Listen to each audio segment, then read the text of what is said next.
What's up, everybody, and welcome to the Haze Demon Show. And today we are gonna be going over the latest tier list, the 2020, that 2020 twin fantasy tier list coming at you. I hope you guys are excited for it. Something to keep in mind is that I've been playing this game for over 2 years, and that I have played in the top 500 for the majority of the time, so the way that people view cards is very much different based on the arena that they are in. We are also going to be basing the cards on level 4 legends, level 5 epics, level 6 rares, and level 7 commons. And I will be judging each card on how well it does by itself with no extra help from any other cards in the game, right? So that's like we're talking about how consistent the card is at doing what it is supposed to do, the value that you get out of the energy. And another thing to keep in mind is that an S tier in fantasy is not the same thing as an S tier in adventure. I try to gauge the cards from each other, which you can see in fantasy here. We had a lot of cards stuck in the B category, and I kind of shift them around somewhat a little bit to make it look a little more tiered, I guess you could say. Oh, speaking of which, I know this is already a little bit too late, but if you haven't checked out my other tier list videos, make sure to check out. I've already did a neutral and an adventure tier list for 2020, and I plan on doing sci-fi and superheroes. Oh yeah, we also did the mystical one already too. So we've already did neutral, adventure, and mystical. That's right. And if you want a really deep explanation about the cards, make sure to check out the 2019 version of this tier list videos, because I go into more detail about each card, but I'm trying not to be too make the video too long, right? So we're just trying to cut to the chase here. Okay, but anyway, we're trying to keep this as short as possible. So without further ado, let's go ahead and jump into this bad boy. You guys ready for the reveal of the 2020 twin tier list? Here it is. Boom, baby. Oh yeah, oh my goodness. It is gonna be in the S tier. We have Dragon Slayer Red and Sosus Leanne with Cock Magic. Very powerful cards indeed. But before we talk about that, I want to talk about some other things real quick before we just jump through everything here. If you'll notice, I'm going to jump to it back real quick. You'll notice, you'll see there is Blood Elf Bebe in the S tier, and then you'll see that in that same exact area, there is no S tier card. I decided to nerf all of the ranged units, except for the ones at the bottom. They haven't moved. And I switched places between Blood Elf Bebe and Catapult Timmy, because I feel like, honestly, Catapult Timmy is the strongest ranged unit out of all of them. The only reason why he's better than Amazingly Randy is just because he costs 1 energy less. Amazingly Randy literally does the same job and has a better summon and longer range, but Catapult Timmy is 1 energy less and walks slower. So, speed is a big difference here. You'll also notice that which Garrison was all the way down in the D tier has now exceeded to go above and beyond into the A tier. And Underpants Gnomes were all the way in the E tier or the D tier. And I have raised them up to the B tier. None of the other assassins except Dougie has changed, but the Gnomes have jumped up quite a bit indeed. And I lowered Mr. Slave just so that there can be a tier list instead of there being so many in the B, although there is still a lot of cards in the B. But let's go ahead and go into this. Just those quick explanations of the changes between last year's and this year's tier list. So with the Dragon Slayer Red up there in the S tier is an extremely powerful card. She did get a nerf, but you can still do her job of destroying pushes very easily, no doubt about it. And then we have Sosus Leanne, who is also very good at destroying pushes. She's a brand new card, epic card. She has really good stats as well. And she turns everything into chickens, which can be a double-edged sword. Maybe potentially putting her in the A tier, but I feel that if you play her well, she can be extremely energy value efficient. And then finally, Cock Magic, which can turn, if you have it at level 5, which we're talking about level 5 epics here, right? They will turn 5 units into chickens. Could be like up to 10 to 15 energy that your opponent has on the field. It is just too strong. And so then we have here on the A tier with the Catapult Timmy, which we've already talked about him just being really stronger and sort of a swarm meta going on. So by being a lower cost and providing swarm onto the field, he does very well. And then we have Shield Maiden Wendy with it being a 3 cost unit that can shield herself. I was tempted to put her in the S tier because of how powerful she is. However, she doesn't really affect anything else on the field. So A tier seems fine to me. Very strong card for 3. And then we have Garrison, which we talked about before. He was so lower, but they gave him a really good health buff. And his slowdown range of effect is so much bigger than it used to be that it is very powerful indeed. And then we have Transmogrification all the way in the A tier.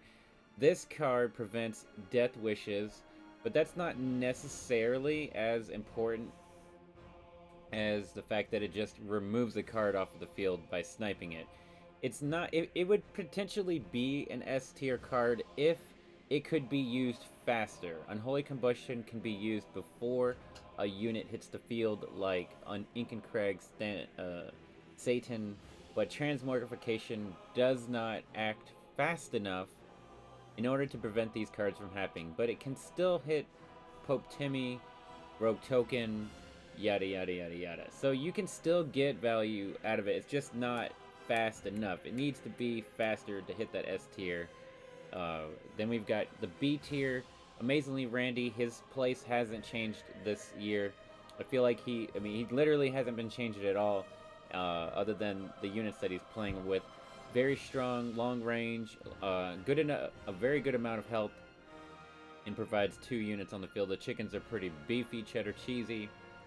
We've got the Dwarf King Clyde, who hasn't changed his tier as well, being a 4-cost Warcry unit that can hit a unit and smash into them. So, alrighty, we've got Grand Wizard Cartman, who hasn't changed his tier, even though I feel like he could be an A card, but the simple fact is he's 6 energy. If he was 5 energy, he would be an A, maybe even an S tier, but the 6 energy is what holds him in place and keeps him balanced for sure, because he has a tremendous amount of health, he has a huge radius, he can use his ability really quickly, it charges up pretty quick.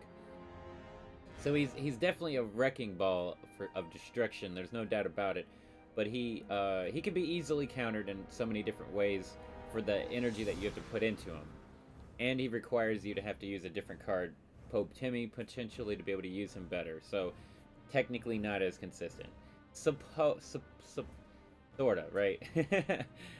And we got Lebar Jimmy, who hasn't changed places either. He absolutely smashes all of the swarm units and weak units. He can hit back row units behind the enemy new kid.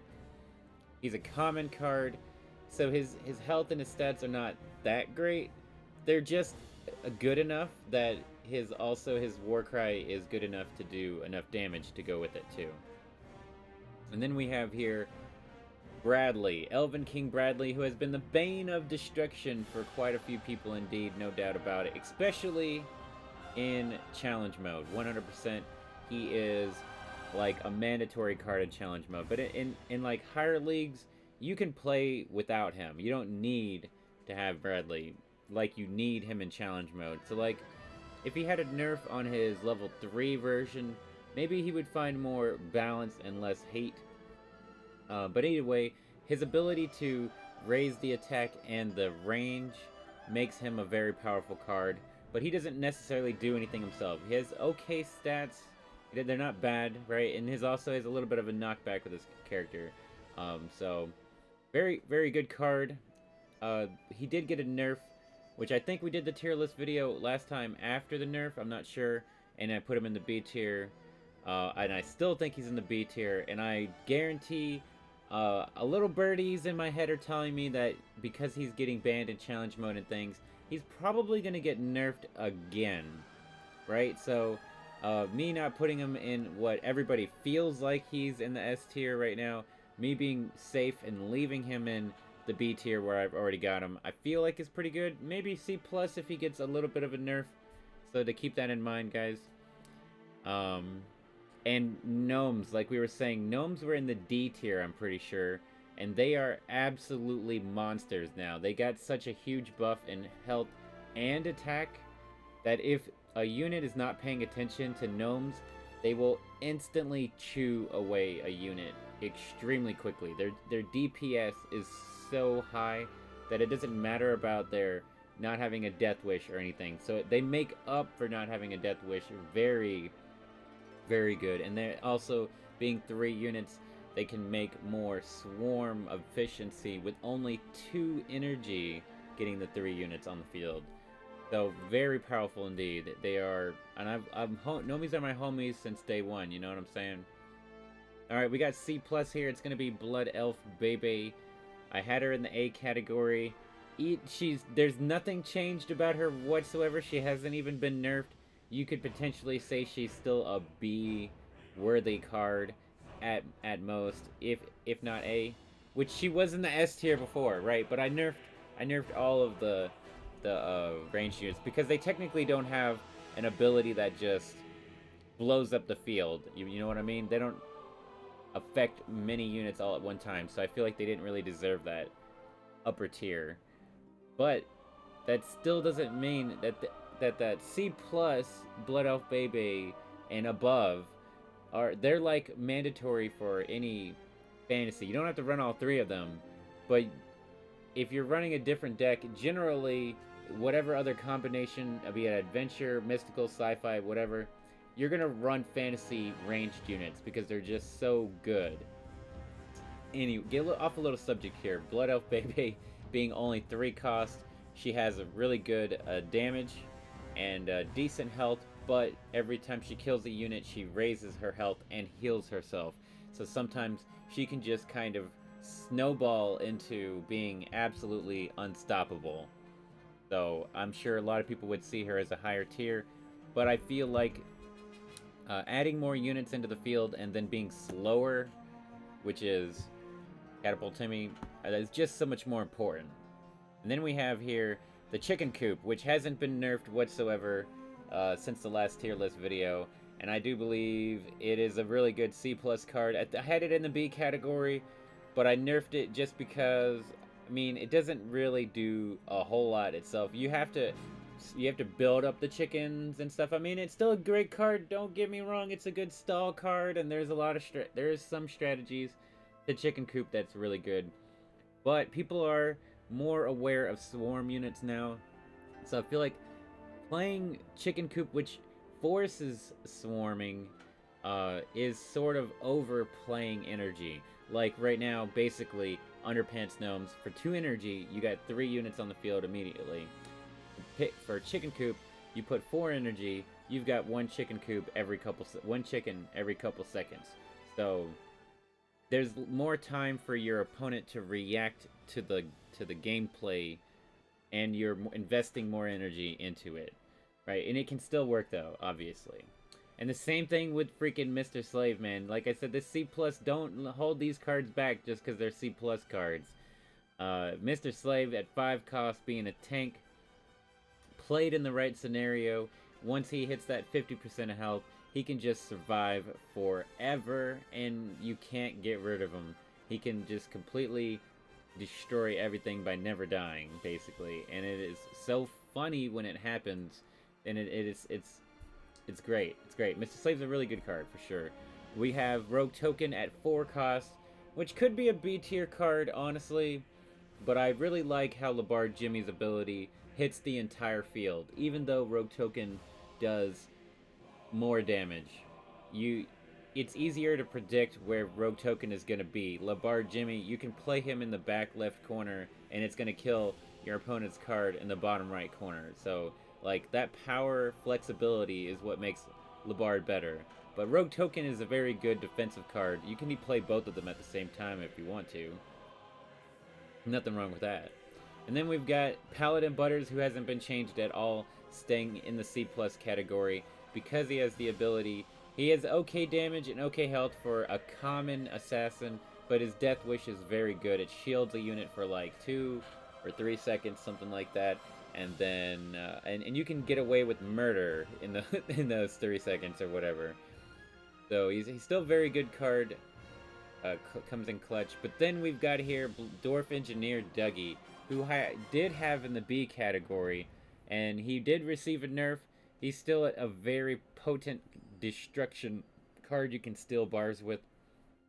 He didn't get nerfed as hard as the other Dougies, technically, because the way that his ability is, when he hits, he gains more attack, and they didn't nerf his ability, so he can still 2-hit to finish your bar off, and he goes to the new kid really quickly, so can't really drop him down very low. Probably, potentially the best Dougie in the game until the superhero Dougie comes out.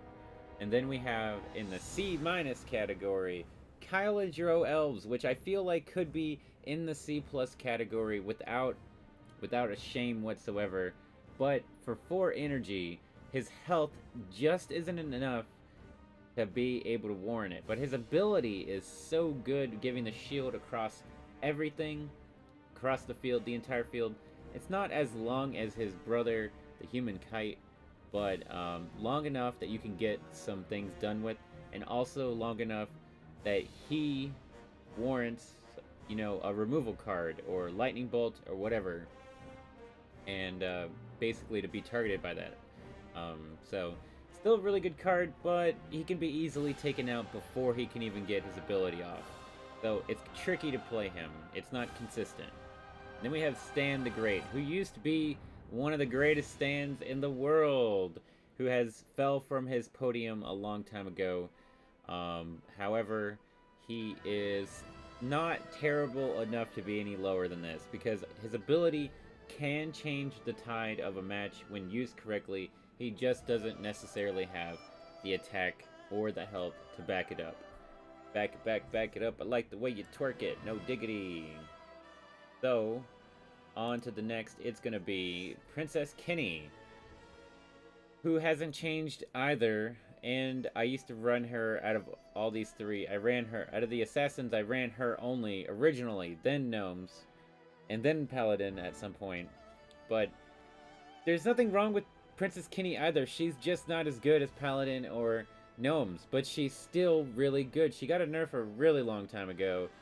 Her negate attack by 5 seconds can come in clutch. It can, but and she has a really fast attack. She just doesn't have a high enough health or attack to be able to boost her above her counterparts. And then in the D category, we have here Dark Mage Kraig, which hasn't changed at all in the last time. 3-cost ranged unit that is able to splash damage the new kid, but it doesn't do damage. It just lowers the new kid's attack by half or whatever, as well as units around it. Not very good ability. His AoE would be good if you can buff it, but then that's inconsistent to me.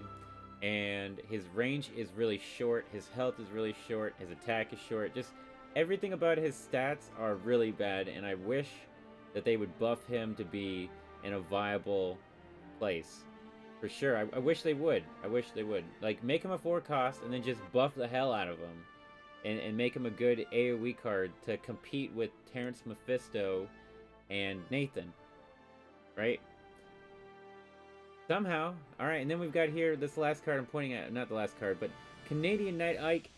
The worst assassin out of the entire fantasy. And you can still absolutely rob people of games, if you want to call it that, by getting away with his ability to heal himself and raise his max health if you have other cards boosting him and all this other stuff. But that makes him inconsistent, and it makes him rely on other cards, and his attack is really slow, and his charge ability I feel like its chargeability is actually pretty balanced. It doesn't, it's fast enough, but not too fast, right? But his attack is just slow. It's so easy for other assassins to out-trade him. Of course, he can snowball and become an unstoppable machine some way or another, but there's so many different ways that you can deal with his little ass that it's just not really that big of a deal. So compared to all the other assassins in fantasy, he just lacks. He lacks, man. He needs a buff for sure. And then the final card we have here in the E category with no F category cards in fantasy. There's none. I mean, maybe Dark Mage Kraig could just be bumped down to and put in the F, but I feel like he's not as bad as you would think he is. Which is going to be Robin Tweak. And the same thing with him. Even though his stats are absolutely terrible, his range of his attack for a 4-cost range unit and his health and his attack are terrible. His boost of health just barely keeps him from being in the F category, because he can just boost up random units to where they can live long enough that they could do way more than they normally could, and then you really are relying on other units to do his job. He kind of has that little bit of a niche where he can boost something's health and really make a difference, but there's a lot of times he just won't, so that's why he's down there. But alrighty, I believe that is it. Thank you guys so very much for checking out the Haze Demon show and the tier list video that I got here. If you got any comments on where you think that the cards belong compared to what I think, let me know in the comments down below. Make sure to check out my other tier list videos, and that the sci-fi and superhero tier list videos are coming out in the next couple weeks. So keep an eye out for those. And if you haven't seen my other tier list videos, make sure to check those out. I think I just said that. I'm so silly. But I hope you guys have a wonderful day. Don't forget to bring a towel. See you on the flippity floppity. Peace out.